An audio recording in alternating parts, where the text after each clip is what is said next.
Salut! Alors je me présente, moi je suis Rodolphe, producteur de plantes aromatiques, plantes vivaces et légumes anciens.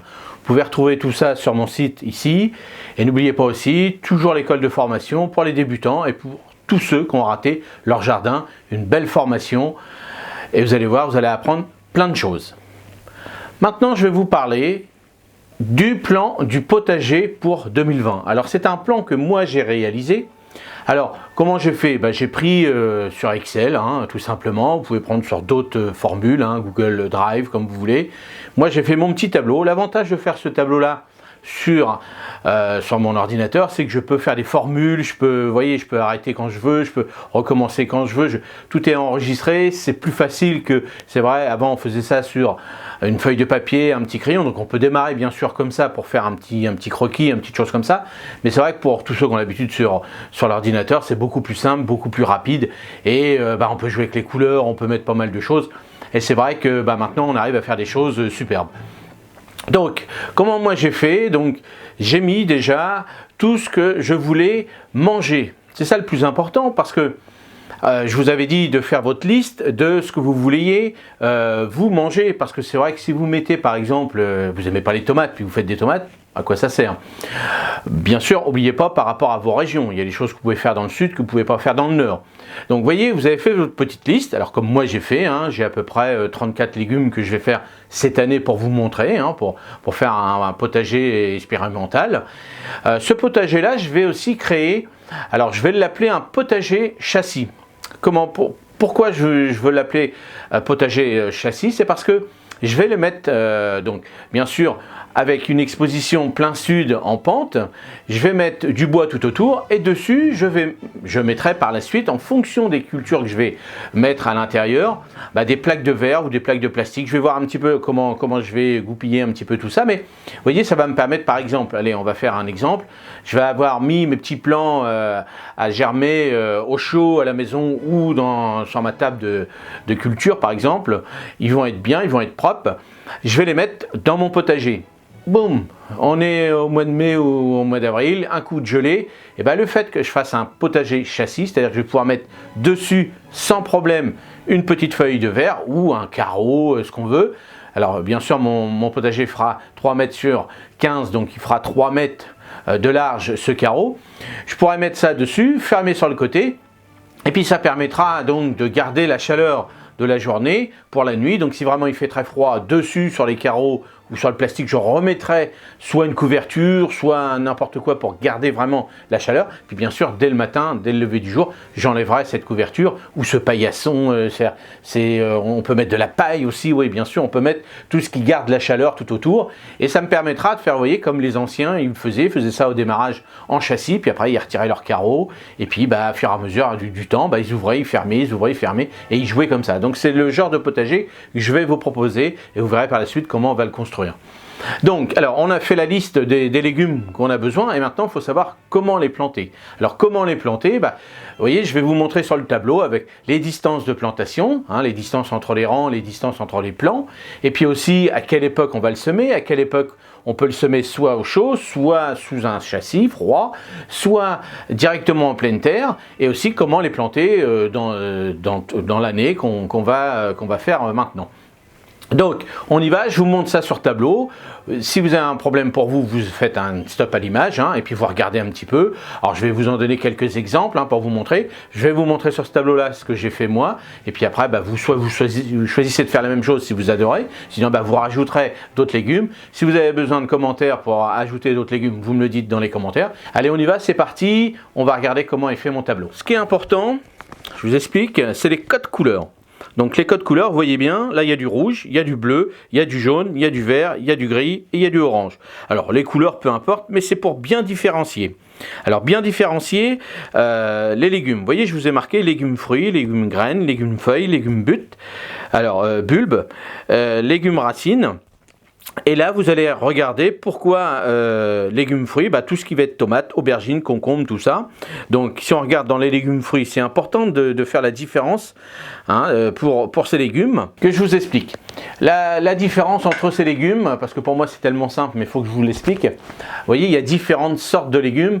Et pourquoi on va les classifier comme ça, en légumes fruits, en légumes racines, en légumes bulbes? C'est important par la suite parce que un légume racine ne va pas avoir besoin de même chose qu'un légume feuille par exemple, ou un légume graine par exemple, comme le haricot qui lui va permettre, lui il va faire de l'expansion, il va faire ses graines, c'est-à-dire ses gousses de graines à l'extérieur.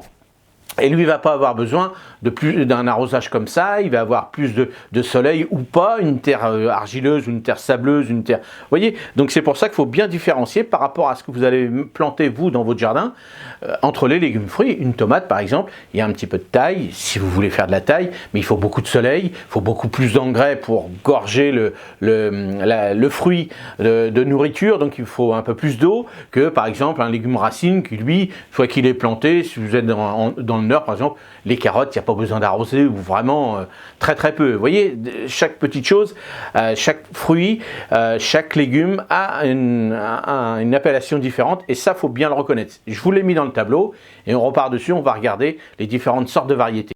Donc, moi, j'ai mis les fruits en rouge, bon, parce que je me suis rapproché des tomates, hein, voilà, la couleur rouge. Vous pouvez mettre du bleu, du vert, du jaune, vous faites comme vous voulez. Donc, vous voyez la liste, moi, de ce que j'ai planté dans mon jardin. Hein, donc vous voyez, il y a 34 légumes. Donc moi j'ai mis de l'aubergine. Alors vous voyez, je vous ai mis les distances de plantation pour une aubergine, 50 sur 50. Donc 50 entre les rangs et 50 entre les plants. Donc cette plantation va être faite à chaud, donc à 20 degrés chauffé au mois de février, au mois de mars. Alors bien sûr, n'oubliez pas, moi je suis en Normandie, donc bien sûr dans le sud ils peuvent le faire au mois de janvier s'ils veulent. Et après la plantation, je vous ai marqué hors gel. Donc vous voyez, j'ai bien marqué tout ça, tout le long. Alors un autre exemple, les épinards, vous voyez, 30 cm, les rayons, l'espace entre 30 cm et 10 cm entre les plants. De la plantation là en plein air, donc en plein air, c'est-à-dire que là il n'y a pas besoin de faire de la semis ou autre ailleurs, on les sème directement en pleine terre. C'est plus simple. Alors après, vous pouvez vous amuser si vous voulez à les semer à l'intérieur pour gagner un peu de temps, mais bon, pour l'épinard, ça pousse tout seul les épinards, il n'y a pas de souci. Alors vous voyez, après pour les choux, j'ai fait la même chose. Alors soit une préparation avant. Alors, surtout pour les choux de printemps, j'ai mis un petit peu plus chaud au démarrage, mais pas trop chaud quand même. 20 degrés, c'est déjà beaucoup. Le mieux, c'est 15 degrés. Donc, vous voyez, il y a une différence entre les deux. Comme ça permet d'échelonner un petit peu les choux, parce qu'on ne va pas manger du chou-fleur tous les 5 minutes. Mais ça, on apprend ça régulièrement. Après, les oignons. Donc, vous voyez, les oignons, échalotes, oignons, hop, directement en plein air. Donc bien sûr, faites attention s'il n'y a pas de gelée, s'il y a un petit peu de gelée, bon, malgré que ça tient quand même. Et puis vice versa, vous voyez les couleurs, donc les légumes racines, j'ai fait comme ça. Donc après, je vous montre la différence, donc avec un autre tableau où là j'ai mis mois par mois comment je vais aller. Alors je répète pour les aubergines par exemple, on dit la floraison, alors on dit pour la semis février ou mars, la plantation hors gel en pleine terre, et après les récoltes. Alors en fonction des récoltes, bien sûr, en fonction des régions. Bien sûr, si vous êtes dans le sud, vous allez récolter avant, vous allez replanter avant, donc vous récoltez avant. Et nous, en Normandie, c'est à peu près comme ça, alors à 15 jours près, à peu près, donc c'est comme ça qu'on récolte. Et après, par la suite, vous voyez, j'ai fait toujours les mêmes codes couleurs, reprenez bien les mêmes codes couleurs pour ne pas vous tromper. Et puis pour les épinards, j'ai fait la même chose, pour les poireaux d'hiver, donc vous voyez, les semences de choux, pareil, donc plantation, récolte, tout ça. Donc vous regardez ça tranquillement, ça vous donne déjà une idée de par rapport à comment moi j'ai fait. J'ai bien numéroté, j'ai bien mis les plantations. Alors je vous dis, à 15 jours près, c'est comme ça qu'on prépare son plan et comme ça on ne se trompe pas. Alors après, qu'est-ce que j'ai fait? Donc là je vous montre le potager, comment moi je vais planter dans mon potager. Je vous le répète, 3 mètres sur 15 mètres de long. Donc en haut, c'est-à-dire au début ou à la fin, comme vous voulez, j'ai planté tout ce qui est légumes fruits, donc ensemble parce que ça s'accorde, à part le melon, qui ne s'accorde pas avec tout ça, donc je l'ai mis un peu plus loin. Mais sinon, les courgettes, les poivrons, les cornichons. Alors les poivrons, je vais les laisser pousser comme ça. Les courgettes, ils vont être en bas, plus bas. Les cornichons, je vais les mettre en hauteur. Les aubergines, donc ils resteront, c'est un pied en hauteur. Les concombres, je les mettrai suspendus, soit sur un grillage, soit sur des tipis. On va voir un petit peu comment on va faire. Quelques pieds de tomates que je mettrai quand même dehors, mais la plupart des tomates, je vais les mettre dans des tunnels, parce qu'oubliez pas, je suis en Normandie, donc c'est difficile. Et là après, vous voyez, j'ai mis les haricots. Alors, haricots A, c'est-à-dire que je vais planter déjà des haricots et après on va faire la plantation de choux Bruxelles. Donc ça va être la suite. Et alors pourquoi on va planter des haricots et pourquoi on va mettre des choux Bruxelles ou du chou après? C'est parce que dans les haricots, au bout des racines, il y a de l'azote, ça fait des petites capsules, hein, vous allez voir, ça fait des petites boules. On coupe juste la tige en hauteur, on laisse les racines dedans et le chou lui viendra manger l'azote, c'est ce qu'il a besoin pour pousser.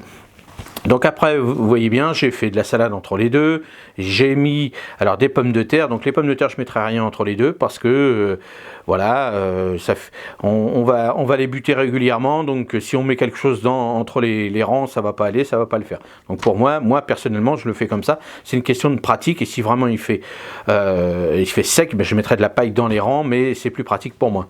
Chacun voit comme il veut. Donc après, vous voyez, j'ai fait les melons, donc melons épinards, donc ça sera d'abord les épinards et après je ferai les melons. Alors j'ai fait les petits pois avant, bien sûr, les petits pois c'est le printemps. Après, alors les petits pois épinards le temps qu'ils poussent et après à la suite je mettrai les melons qui prendront la place des petits pois, comme ça ils pourront pousser tranquillement. Avec les melons et ils aiment bien les melons, ils aiment bien les épinards, tous les deux s'accordent bien. Hein, donc après les semis, donc vous voyez, les semis de betterave, donc là la betterave tranquillement, en rangée tranquillement tout le long. Et donc après j'ai mis de l'échalote, oignons et j'ai mis de l'ail. Donc bien sûr ces cultures-là vont pousser tranquillement, mais avant qu'ils poussent, on va mettre de la salade, on va mettre alors différentes salades, on mettra des radis à côté et on mettra de la carotte. Et comme ça, eux, ils vont s'accorder ensemble et vous allez voir qu'ils ne vont pas se gêner parce qu'on va les mettre entre les rangs. Et une fois que l'échalote, elle, va être récupérée, quelques carottes on pourra récupérer, avant on aura récupéré les radis. J'ai mis quelques poireaux aussi à côté des oignons. Et en bas, tout en bas, j'ai mis des semis d'oignons jaunes, ça c'est pour récupérer les bulbes pour l'année prochaine. Et j'ai mis du semis d'oignons blancs, ça c'est pour manger un petit peu au début comme la ciboulette, un peu comme la cive. Et puis après on laissera grossir l'oignon pour en manger dans nos salades. Donc, je vous explique par rapport un petit peu à ce que je viens de vous montrer. Bien sûr, tout ce qui va être légumes, c'est-à-dire les légumes feuilles, surtout pour les salades. Les salades, on va appeler ça des légumes bouche-trou entre parenthèses. Au lieu de les faire en rang, tout ça, on va perdre de la place, parce que moi j'ai une petite surface, et on va les mettre, comme je vous ai montré, entre les rangs. Donc là on avait mis entre les rangs des oignons, des choses. Alors, vous voyez, la salade, elle s'accorde en règle générale presque partout. Et les radis, c'est pareil, il faut faire attention, mais les radis peuvent aller partout, c'est des petits bouche-trous, ça dure pas longtemps, ça va pas perturber vos plantes et autres, mais ça c'est des petits bouche-trous. Les carottes, bien sûr, on pourra même semer des carottes et des radis dans le même rang. Les radis, on va les récupérer avant, comme ça permettra de détasser les carottes. Donc vous voyez, ça s'accorde, ça fait gagner de la place, mais ça tout est en fonction de votre jardin, ce que vous avez vous chez vous.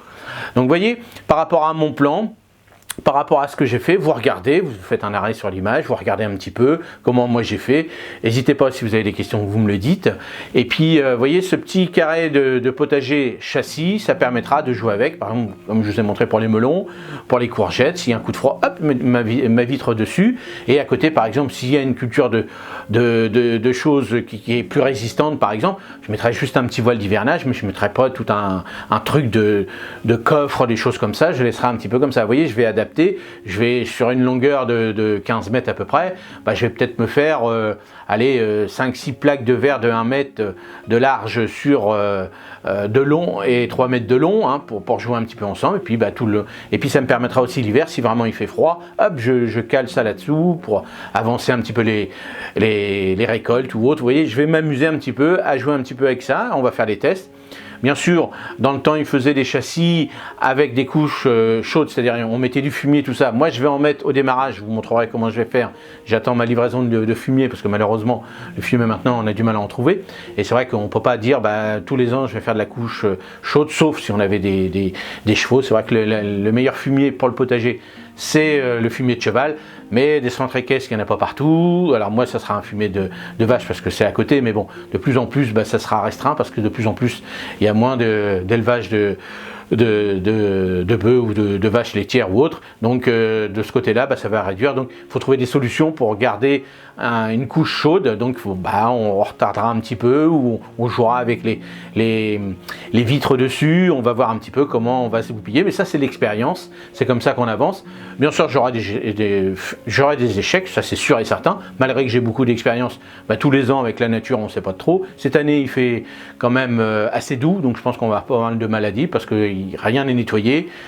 Tout ce qui va être limaces, tout ce qui va être puceron, tout ça, je pense qu'on va être envahi. Donc on mettra ce qu'il faut dedans avec les associations de légumes. Je vous montrerai aussi, je vous ferai un tableau comment associer tel ou tel légume dedans. Donc à fur et à mesure avec les vidéos, vous voyez, vous allez bien avancer tout doucement. Faites déjà ce que je vous ai montré là, avec les premières vidéos, comment je vous ai mis. Préparez vos plans. Là, on a préparé déjà la liste des légumes, comment les implanter sur notre potager. Et à partir de la semaine prochaine, en fonction de ma livraison, comment je vais voir un petit peu comment je vais la recevoir. On préparera, parce que je sais que vous avez envie de planter, c'est normal, c'est comme ça, vous avez envie de voir comment on va faire, mais il faut prendre son temps, préparer votre plan, préparer votre truc. N'oubliez pas de bien faire votre liste de légumes avec toute la famille, c'est important, parce que faites pas ça que pour vous. Et on y va, on se retrouve la semaine prochaine, et on va voir ce que ça donne. Et puis bon courage pour préparer déjà votre petit tableau. N'hésitez pas, si vous avez besoin, des commentaires. Et si vous avez envie d'avoir des plants de légumes ou des plantes vivaces ou des légumes anciens, n'oubliez pas le site internet. Je vous laisse les commentaires dans dans la description comment aller sur le site. N'hésitez pas, c'est des produits de qualité, comme je fais d'habitude, à un prix correct. Et puis vous êtes livré, vous commandez, le mieux c'est en début de semaine, et puis fin de semaine vous recevez ça. On n'attend pas 6 jours, on n'attend pas 20 ans pour avoir un produit. Vous l'avez rapidement dans fin de semaine, où il y a à peu près 3-4 jours de différence, puisque j'envoie ça par Colissimo. Ou si vous me faites une énorme commande, par transporteur, mais il faut compter 48 heures de livraison. Allez, on se retrouve la semaine prochaine, et travaillez bien. Salut!